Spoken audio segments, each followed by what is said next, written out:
saying I rise to support the second viewing. Yes, the Honorable John, just keep your mask on, please. Yes, and you will not be interrupted during your speech. Thank you. Take your time.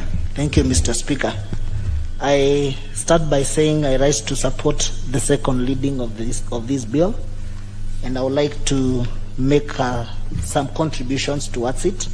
Mr. Speaker, the majority of low-income Kenyans lack medical insurance, forcing to pay hospital bills out of pockets, leaving families vulnerable in the face of high treatment costs. It is from this background that I stand here to support this bill. This because informal workers who are currently paying 500 shillings in the NHIF monthly contribution will be cut to 300 shillings, making the scheme affordable to the low-income card who constitute a majority of the hustlers in this country. This move should help set as many people in the category as possible so as to afford them the opportunity to enjoy in the aspiration of UHC. I reckon that informal workers paid 350 in a monthly contribution. Before the late, I increased to 500 6 years ago. A move meant to boost NHIF corrections from the informal sector. However, this has been counterproductive due to affordability, thus lacking out access by the same group. These are group whose daily troubles include access to food, thus they cannot be trapped into a high monthly subscription. Thus I round the intention of this bill, which is to ensure that many Kenyans, particularly persons who are in the informal sectors and those who are not working, cannot afford to pay NHIF contribution by reducing the rates from the current 500 per month to 300 shillings. Lowering of the monthly contribution will also help address the pain induced by coronavirus, induced by layoffs and salary cuts, which have forced more than half of NHIF active members to stop paying premiums. Mr. Speaker, today being I therefore support being my first day, I would like to digress a little bit and also take this opportunity to thank the great people of Kiambaa, for believing in me and for supporting me and trusting me with their votes.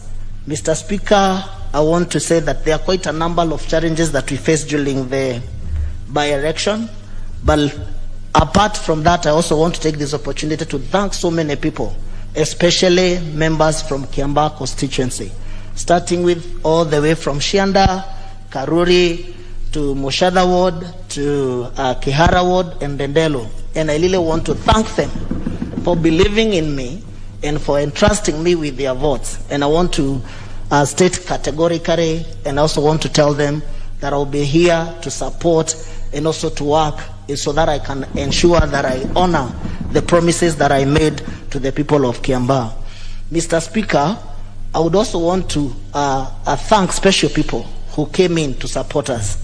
I want to take this opportunity to support the Deputy President of the Republic of Kenya, being the chief crack hustler, for believing in a hustler like me, a chicken intestine vendor who did not have a father or who did not have a name, who did not have a big name, but he believed in me and he gave me an opportunity and also to mentor in a cause and also several calls that he made to ensure that we are praying and also to support me morally for ensuring that at the end of the day we are doing our campaign and we ensure that we deliver, the Kiambaa seat, the hustler nation.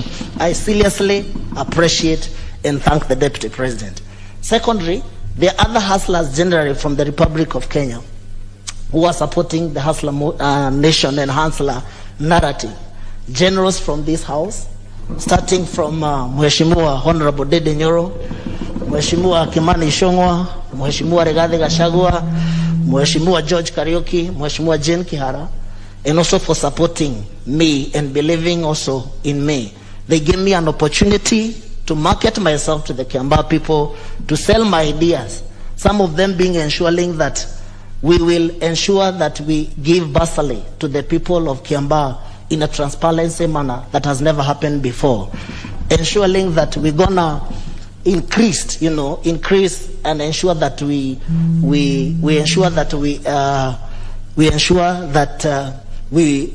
model and we build schools that will help the Kiambaa people, so that at the end of the day we can be able to take our kids to a good environment where our students and how our children will be going to school too. I also want to take this opportunity to thank the UDA party. They gave me an opportunity without asking me 1,000,001 questions.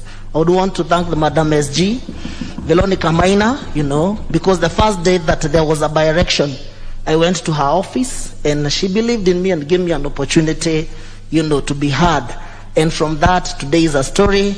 Today, I'm a member of parliament for Kiambaa, a constituency that we have never had an opportunity, to erect a young member of parliament, being the first young member of parliament from Kiambaa constituency. I take that opportunity to thank them. I also want to thank the women of Kenya, and especially for Kiambaa. It is the first time the single mothers from Kiambaa constituencies, I want to tell them that it doesn't matter the challenges that you are facing today. It doesn't matter as you bring up those young kids. It doesn't matter who is their father. It doesn't matter where the families that they come from. But I want to encourage them that wherever they are, and this one I also want to sincerely thank even if she's not around, my late mother, Philomena Wanjiku Karanja, for believing in me also, and also giving me an opportunity, and also bringing me up in a manner that, other kids, are being brought up in. So I want to take that opportunity to thank the women of this great republic and tell them that they can still, their children, they can still make it. If I made it to be a member of parliament for Kiambaa, it doesn't matter where you are coming from. One day, as long as you have a dream, as long as you have a vision, as long as you have something, you have your faith in God, one day you become what you believe in. I will also thank the Almighty God, for keeping me alive, and also for ensuring that the kind of a direction that we witnessed in Kiambaa constituency, Mr. Speaker, I take this opportunity to seriously and condemn, that the government for bringing up machineries that we have never witnessed before in Kiambaa. Kiambaa election is a very peaceful area. We have never had, violence before, but some of the cars, the chiefs being in uniforms, coming to bribe people. And I would like to ask the government of the Republic of Kenya, allow Kenyans to make their own decision when it comes their democratic right to elect the leaders that they want them to represent them, whether in parliament, whether in the National Assembly, whether in the Senate, or whether it is the president. Let us give the Kenyans an opportunity to democratically exercise their democratic right without influencing. And I sincerely thank the Kiambaa people, because even after all those intimidations that happened during the election day, they did not bow down to pressure.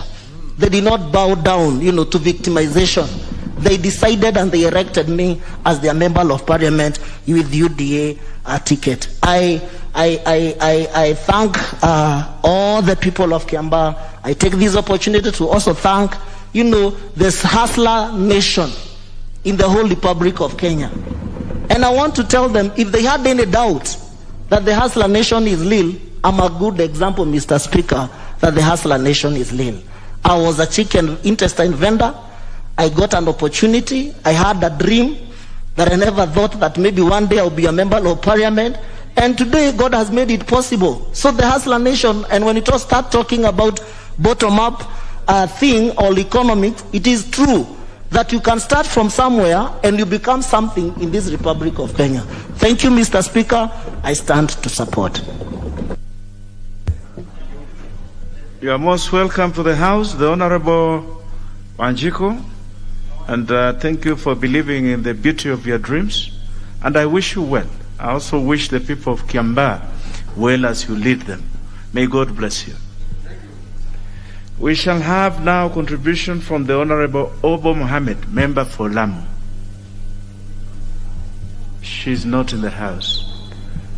The Honorable Mizigi Mneni, member for Taita. Thank you, Mr. Speaker.